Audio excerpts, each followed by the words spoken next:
Hello बच्चों, मैं आपकी हिंदी की अध्यापिका।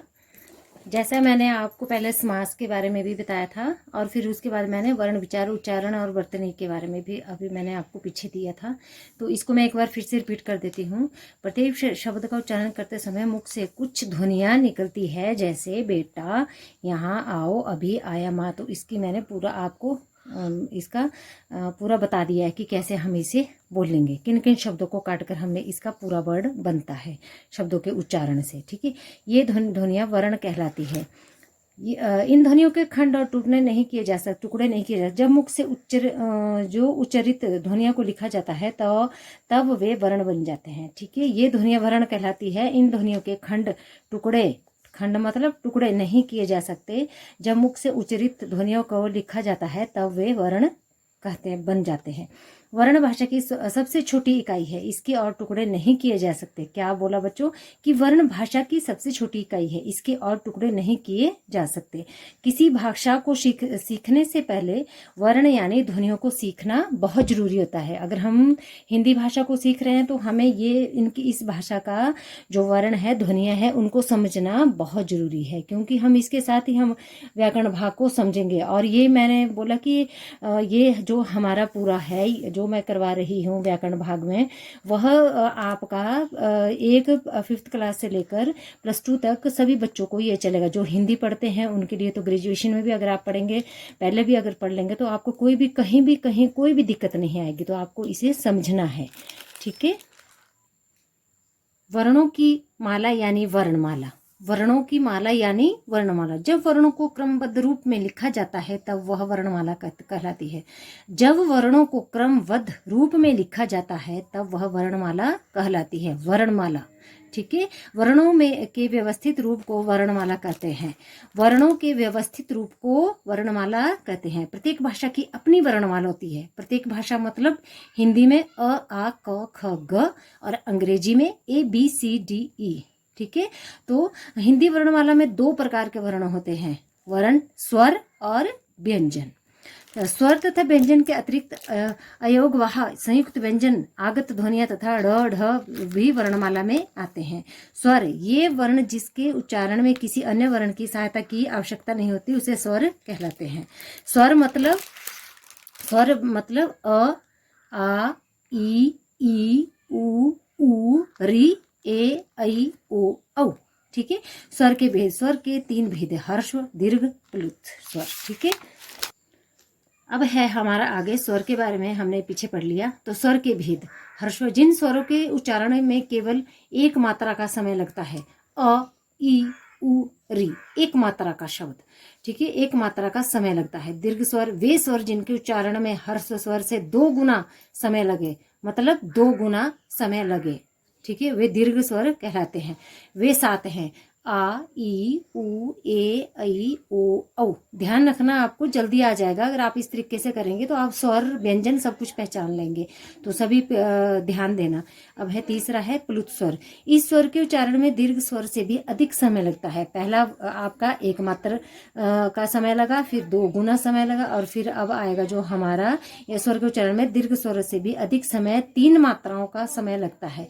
यह केवल एक ही है। इसका प्रयोग अक्सर पुकारते समय किया जाता है, जैसे सुनो की बजाय राम, ओम। ठीक है, अंग, अनुस्वार, इसका चिन्ह ऊपर। अब है हमारा आगे बेटे अनुस्वार। इसका चिन्ह ऊपर बिंदु के रूप में लगाया जाता है। इसका उच्चारण करते समय हवा नाक से बाहर निकलती है। इसे हम अनुस्वार कहते हैं बेटा। जो बिंदु लगे है ना, अंक की बिंदी लगी है, इसे हम क्या बोलेंगे, अनुस्वार।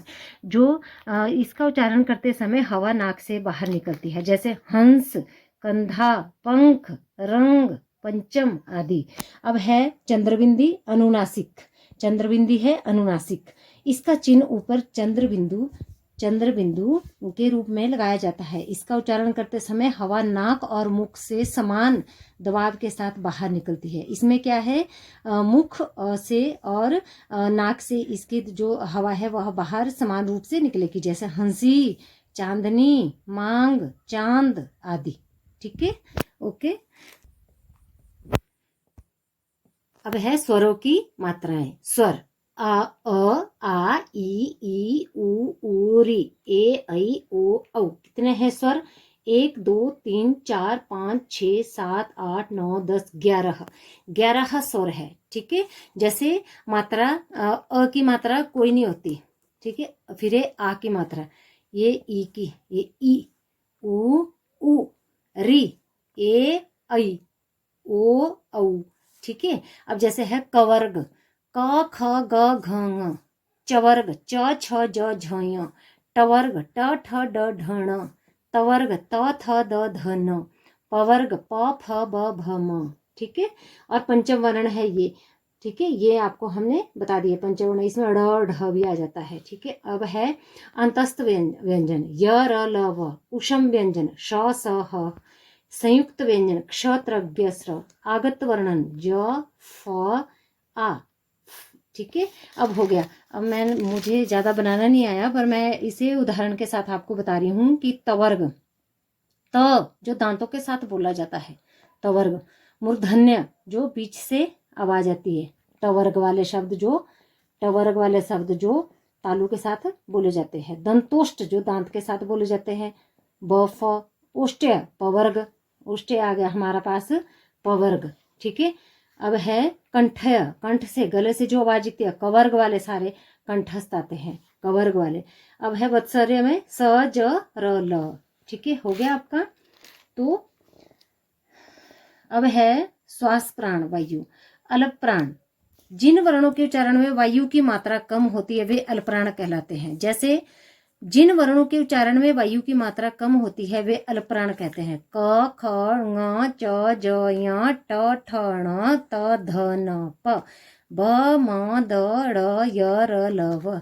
तो बच्चों, मैं आपको एक बार बताना चाहती हूँ कि जब आप ये सारी चीजें समझ जाएंगे तो ये पूरा जो है आपका 10th में व्याकरण में बहुत जरूर आता है। 8th 10th और 6th से भी शुरू है ये सारा। तो जब आप अभी से समझेंगे तो अभी से ही आपको समझ में आ जाएगा। 10th क्लास को ज्यादातर मैं बोल रही हूँ कि वह स्वरों की मात्राएं, स्वर के भेद सारे समझें। और समास जो मैंने पहले बताया था, आप समास के बारे में भी जरूर पढ़ें। मैंने बिल्कुल एक एक शब्दों को उसे बता कर उसे पूरा किया है, तो आप जल्दी समझेंगे। अगर जो नहीं आपको कुछ चाहिए तो आप मुझे कमेंट बॉक्स में लिख सकते हैं। आपको जो भी अगर और कुछ किसी के बारे में आपको सीखना है, या बुक्स के बारे में, बुक्स में जो भी आपके लेसन है उसके बारे में अगर आपने किसी भी क्लास में 5th से लेकर +2 तक आपने कुछ भी सीखना है तो आप मुझे बता सकते हैं, ठीक है। अब हो गया हमारा अल्प प्राण। बच्चों, हमने पीछे अल्प प्राण बताया मैंने आपको। अब मैं महाप्राण का मैं आपको बता देती हूँ।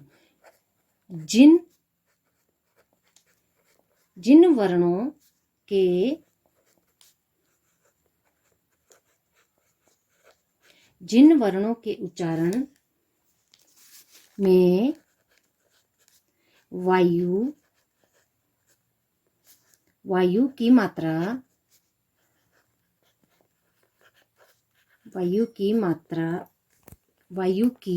मात्रा सॉरी, यहाँ पे मात्रा आना था, मात्रा अधिक होती है, मतलब जो हमारी बोलने की शक्ति जिसमें ज्यादा लगती है, आवाज आती है, वे महाप्राण कहलाते हैं, ठीक है बेटा, कहलाते हैं। मैं एक बार फिर से रिपीट कर देती हूँ आपको। महाप्राण, जिन वर्णों के उच्चारण में वायु की मात्रा अधिक होती है, मात्रा मतलब 1 2 3 4 वो नहीं है, यहाँ बोलने की है आवाज से, जिसमें वायु जैसे जो सांस है हमारी, जिसमें हम ज्यादा उच्चारण ऊंचे से आवाज आती है तो उसे हम वायु की अधिक मात्रा निकलती है, उसे हम महाप्राण कहते हैं। जैसे मैं आपको बता देती हूँ, ख घ छ झ ठ ढ, ठीक है। अब है थ ध फ भ ढ, ठीक है। फिर है श षटकोण वाला श, शलगम वाला षटकोण वाला। फिर है स, सब्जी वाला, और ह, ठीक है। हो गया हमारे। जिन वर्णों के उच्चारण में वायु की अधिक मात्रा होती है वे महाप्राण कहलाते हैं। जैसे ख घ छ झ ठ ढ, थ ध फ म भ ढ, ठीक है। श श श स ह। ठीक है, हो गया आपका ये काम। तो ये आपने सभी ने इसे पूरे ढंग से करना है। ठीक है, और जो भी हो सके वह आपने करना है। जैसे ही मैंने आपको यहाँ पर समझाया, मैं एक बार फिर से समझा देती हूँ आपको कि कंठ, गले से जो आवाज निकलती है, कंठ है जो गले से जो आवाज निकलती है, जैसे क, ख, ग, घ, आवाज खुद ही पता लग रहा है कि हमारे गले से ज्यादा, गले का ज्यादा प्रयोग हो रहा है इसमें। ठीक है, फिर है तालव, तालव या मतलब कठोर तालु से जो शब्द निकलते हैं, तालु से। ठीक है, जैसे छ, छ, च, छ, ज, झ, य, श। तो ये ऊपर तालु, जीभा जो है ऊपर तालु के साथ लग रही है। ठीक है, फिर उसके बाद है मूर्धय, कठोर तालु के अगले भाग से। जैसे कठोर तालु से हो गया ट, ठ, ड, ढ, ण, जो मतलब पूरी आवाज तालु के साथ ज्यादा, जो जीवा है वह ज्यादा टच हो रही है ऊपर तालु से, तो इसे हम कठोर तालु के अगले भाग से जो हम इसे इन शब्दों को बोल रहे हैं। दंत है तो दांतों के साथ बोले जाते, त, थ, द, ध, न, ठीक है। वतरसर है दांतों के मूल से, स, ज, र, ल। ओष्ठ है होठों से, जैसे प, फ, ब, भ, म। दंतोष्ठ दांतों से, जैसे व, फ। नीचे होंठ व ऊपरी दांतों से, दंतोष्ठ्य। ठीक है, स्वर यंत्र से ह, स्वर यंत्र से, स्वर जिसकी ज्यादा हो रही है वह है ह। ओके बेटा, अगर आपको ओके बेटा, मैंने आपको पूरा आज बता दिया स्वर व्यंजन के बारे में। तो अगर आपको फिर से सीखना है तो आप इस वीडियो को दोबारा से देख सकते हैं। अगर आपको मेरी वीडियो अच्छी लगी हो तो सब्सक्राइब और लाइक जरूर कीजिएगा और इसे पढ़िएगा। जितना मुझे आपको पढ़ाकर मजा आएगा, आप जितना सीखेंगे वो मुझे ज़्यादा मायने रखेगा। जितना मुझे कोई फ़ायदा नहीं चाहिए, पर आपका फ़ायदा होना चाहिए। ठीक है, तो अगली बार अगली वीडियो में मैं आपको संधि के भेद बताऊंगी और संधि के विषय में आपको बताऊंगी। तो मुझे सबसे पहले 6, 7, 8, 9, 10 वालों से कहना है कि प्लीज़ आप ज़्यादा ध्यान दें व्याकरण भाग पर, क्योंकि व्याकरण भाग बहुत आता है, 35 नंबर्स का आता है। अगर आपका व्याकरण भाग हो जाएगा तो आपके स्टार लग जाएंगे हिंदी में। तो आप इसलिए ज़्यादा देखें, और जो आपको नहीं आ रहा है हिंदी में भी, अगर आपको किसी भी बुक में जो भी है तो आप मुझे कमेंट्स में लिख सकते हैं और मेरी हेल्प ले सकते हैं। धन्यवाद। जय हिंद, जय भारत।